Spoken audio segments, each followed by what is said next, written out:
Arddangosiad rhoi bath. Nid oes angen rhoi bath i fabanod bob dydd. Pan eich bod chi'n barod i roi bath i'r babi, gwnewch yn siŵr bod popeth sydd angen arnoch o'ch blaen. Bydd angen gwlan cotwm, tywel, cywynnau a dillad glân. Nid ydym yn argymell unrhyw sebon na siampŵ ar gyfer babanod o dan 3 mis oed, gan ei fod eu croen nhw yn sensitif iawn.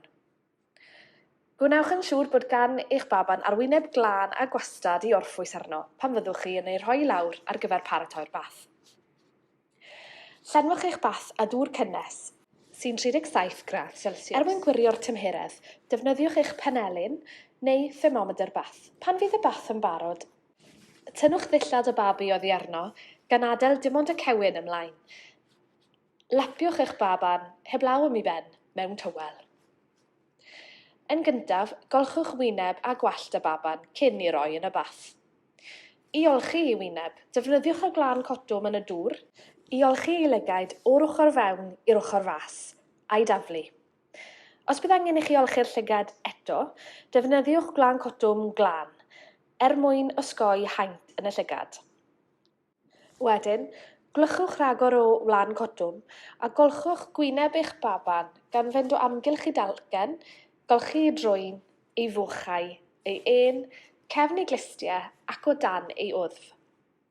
I olchi gwallt y baban, mae angen i chi ei ddal yn y safle pêl rygbi, a defnyddiwch y llaw arall i olchi ei wallt.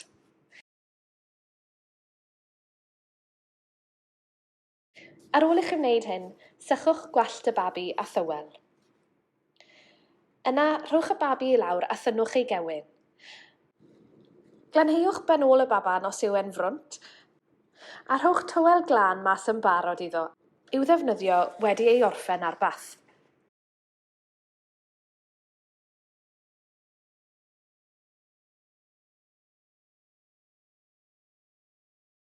Rhowch eich baban yn y bath.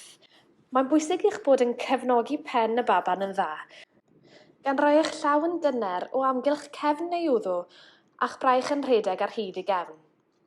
Mae rhai siopau yn gwerthu matiau bath i'w rhoi yn y bath, ond nid ydynt yn angenrheidiol. Defnyddiwch cotwm glân i olchi eich baban, gan wneud yn siŵr eich bod yn golchi pob crich. Dim ond ychydig funudau y mae hyn oll yn ei gymeryd, ond gwnewch yn siŵr nad yw'r baban yn oeri. Tynnwch eich baban allan o'r bath, gan sychu ei groen yn drylwyr, gan wneud yn siŵr eich bod yn sychu ym mhobman gyda'r tywel. Nid ydym yn argymell powdwr talc, gan ei fod yn atal hylif rhag ymsugno i'r cewyn.